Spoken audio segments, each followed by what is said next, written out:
तेजस्वी यादव रणनीतिक तौर पर इस मामले में असमंजस में रहे, चूंकि महागठबंधन के भीतर सीट बंटवारे की बड़ी जिम्मेवारी कहीं न कहीं आरजेडी पर था और आरजेडी के प्रमुख चेहरा होने के कारण तेजस्वी यादव पर यह जिम्मेवारी बनती थी कि वह सीटों का तालमेल बेहतरीन तरीके से महागठबंधन के भीतर करवा सके। लेकिन एकल चेहरा भी चाहते थे महागठबंधन के भीतर, कांग्रेस को यह स्वीकार नहीं था। इस कारण से तेजस्वी यादव असमंजस में रहे।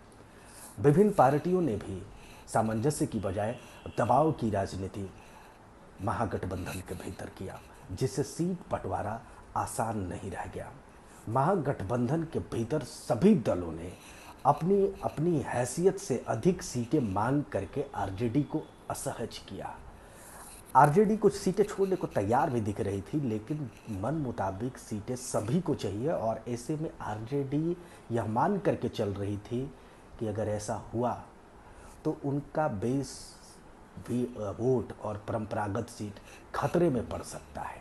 इस लिहाज से महागठबंधन के भीतर सीटों का बंटवारा अनसुलझा ही रह गया।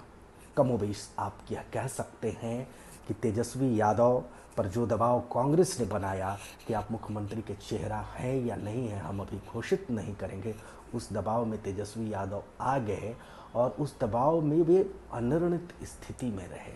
माले भी बहुत ऐसी सीटों की मांग कर रही थी जिस सीट को देने की स्थिति में आरजेडी प्रथम दृष्टया तैयार नहीं थी।